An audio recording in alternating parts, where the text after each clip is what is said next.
Aujourd'hui, une vidéo sur le brouillard mental parce que je trouve que le temps s'y prête bien. Voilà, je vois autour de moi, on ne voit pas à 10 mètres, allez, si 10 mètres, 15 mètres peut-être. Donc le brouillard mental, qu'est-ce que c'est? Surtout peut-être là en fin d'année, peut-être vous faites votre bilan de fin d'année. D'ailleurs, j'ai une vidéo à ce sujet, deux d'ailleurs.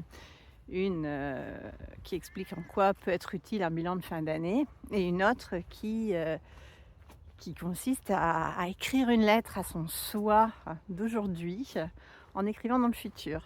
Les deux exercices sont très complémentaires, mais je reviendrai dessus après. Alors, qu'est-ce que c'est le brouillard mental? Vous êtes dans une situation voilà, familiale, professionnelle, et puis c'est la routine, c'est le train-train. En fait, vous ne vous posez pas vraiment des questions. Voilà, est-ce que ça va, est-ce que ça va pas? Si on vous pose la question, vous allez dire ouais, ça va, bien sûr. Mais voilà, c'est exactement la réponse. C'est pas un «Waouh, c'est génial, ma vie, c'est exceptionnel», c'est juste: «Mouais, ça va quoi», comme d'hab, réponse habituelle. Mais ça vous satisfait de répondre ça? En fait, ça satisfait la majorité des gens parce qu'on se pose pas vraiment la question. Parce que c'est compliqué de se remettre en question, parce que c'est compliqué de se dire, «Qu'est-ce que je veux vraiment? Est-ce que je suis vraiment bien là où je suis aujourd'hui? Mais qu'est-ce que je pourrais faire d'autre, finalement?» Que ce que je fais, est-ce que je me plais même dans ma famille? Alors je ne dis pas que vous devez, quitter votre conjoint, mais parfois oui. Voilà, tout un tas de questions qui se posent et qu'on évite de se poser parce qu'on a peur aussi des réponses. Parce que, changer, sa vie personnelle, changer sa vie professionnelle, ça demande des efforts. C'est compliqué. Puis changer pour quoi faire? Moi, j'ai changé plein de fois et je me suis dit: «Mais pas ma vie personnelle, c'est mon style de ma vie, mais la vie professionnelle» et j'ai changé, je voyais une évolution, je voyais une logique dans mon parcours et j'étais plutôt contente et j'étais contente chaque fois que je changeais, mais à chaque fois, je me suis dit: «Mais finalement, je retrouve au point de départ, je suis toujours, pas vraiment satisfaite de ce que je fais aujourd'hui». Parce que j'étais toujours dans, ce que je fais, ce que je fais, ce que je fais. Mais il n'y a pas que ce que je fais, il y a aussi qui je suis. Et ça, c'est une question que je me pose depuis quelque temps.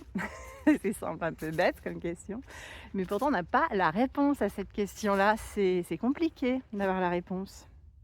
Et pourtant, quand on a la réponse à cette question-là, on a un peu plus de clarté sur où on veut aller. Pour ça, et c'est la solution, c'est pas simple, c'est de débrancher le mental. Parce que le mental, il vit dans le présent, il imagine des futurs plus ou moins justes, souvent beaucoup plus imaginés, fantasmés, voilà, c'est le mot que je cherchais, que réel. Et donc, c'est assez bloquant.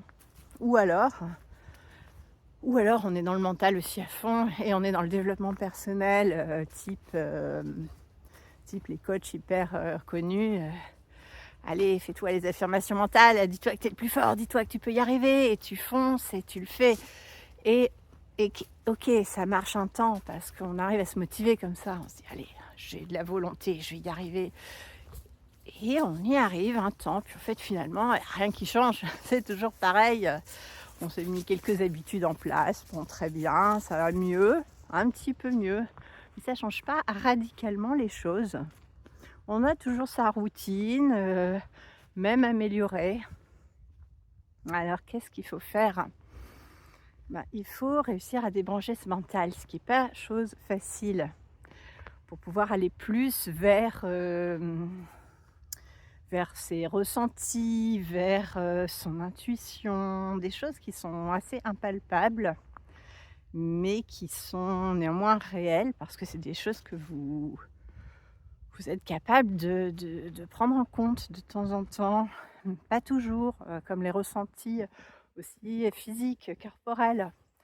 Souvent on n'y prend pas garde, mais c'est autant de messages qu'on reçoit et qui nous disent: «Bon là, cette situation-là, elle ne me convient pas parce qu'au final, je me sens pas bien. Là, mon corps, j'ai l'estomac noué, j'ai quelque chose qui ne va pas».